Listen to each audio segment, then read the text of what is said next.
सो तुमने इस वीडियो पे क्लिक किया है, मतलब तुम्हारे अंदर भी क्यूरियोसिटी है और तुम्हें कुछ डिफरेंट देखना है। और आज के जो 3 एनीमे है, ये तुम्हारे कोई टिपिकल एक्शन या होलसम एनीमे नहीं है। इनमें तुम्हें वायलेंस मिलने वाला है और कुछ बहुत ही ज्यादा डिस्टर्बिंग सीन्स जो शायद तुम्हें अनकंफर्टेबल फील करा दे। इनमें से एक एनीमे ऐसा है जिसके बाद मुझे लिटरली ब्रेक लेना पड़ा। So I watched 3 of the darkest anime and trust me, हर एक नेक्स्ट वाले से ज्यादा हैवी फील होता है।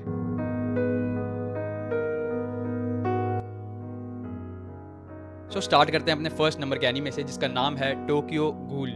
अब ये नाम तुमने सुना ही होगा और तुम सोच रहे हो कि क्या ये एनीमे सच में डार्क है, but here is the thing, Tokyo ghoul dark है but not in the way you think. गाने की एक नॉर्मल कॉलेज स्टूडेंट जिसकी लाइफ एक इंसिडेंट के बाद कंप्लीटली फ्लिप हो जाती है।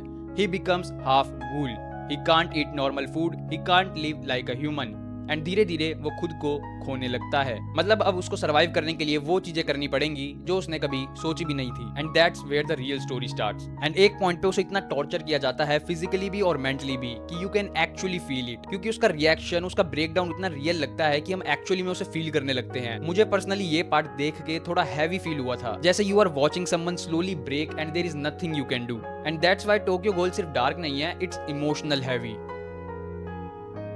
नाउ बात करते हैं हमारे लिस्ट के सेकंड एनीमे की, जो कि है डेविल मैन क्राई बेबी। अब इस एनीमे को एक्सप्लेन करना थोड़ा सा डिफिकल्ट है क्योंकि ये स्टार्टिंग में ही थोड़ा ऑफ फील होता है, जैसे तुम श्योर नहीं हो कि तुम्हें ये एनीमे देखना चाहिए या नहीं। स्टोरी फॉलो करती है अकीरा को, जो ऑनेस्टली एक बहुत सॉफ्ट और काइंड बंदा है, बट फिर उसकी लाइफ में रियो आता है और यही बंदा उसकी कंप्लीटली बैंड बजा देता है।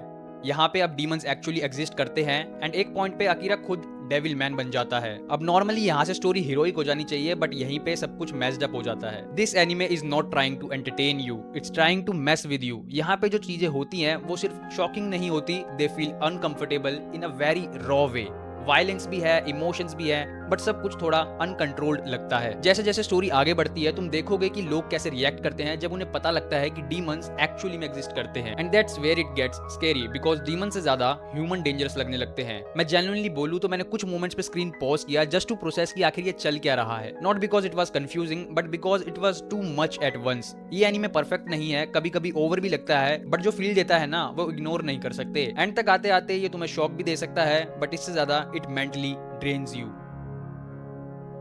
नाउ थर्ड भी एक बहुत पॉपुलर एनिमे शो है जिसे तुम मिस करके बैठे हो, जिसका नाम है मॉन्स्टर। इसके अंदर कोई लाउड सीन्स नहीं है, कोई ओवर द टॉप मोमेंट्स नहीं है, बस एक सिंपल सेटअप, एक डॉक्टर, एक choice.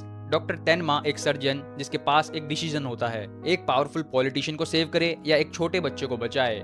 Now he chooses the child, but वो डिसीजन बाद में सब कुछ चेंज कर देता है, because that child grows up to become Johan Liebert. अब देखो ये जो एनीमे है जल्दी इंपैक्ट नहीं करता, ये स्लो है एंड ऑनेस्टली स्टार्टिंग में थोड़ा बोरिंग फील भी हो सकता है, but the more you watch it the more uncomfortable it becomes, because यहाँ पे जो इविल है वो रियलिस्टिक लगता है। Johan doesn't feel like a villain from anime, he feels like someone who could actually exist. वो चिल्लाता नहीं है, वो फाइट नहीं करता, वो बस लोगों से बात करता है एंड धीरे धीरे उन्हें ब्रेक कर देता है। लोग उसकी वजह से डिसीजन लेते हैं और उन डिसीजंस के कॉन्सिक्वेंसेस बहुत ही ज्यादा डार्क होते हैं। हर एक एपिसोड थोड़ा अनईजी फील होता है, जैसे स्टोरी धीरे धीरे बिल्ड हो रही है और तुम चाह कर भी उसे चेंज नहीं कर सकते। एंड ऑनेस्टली ये वाला डार्क सबसे रियल लगता है। सो 3 एनीमे बट 3 अलग type of darkness. Tokyo Ghoul makes you feel for the character, Devilman makes you uncomfortable and Monster it just stays with you.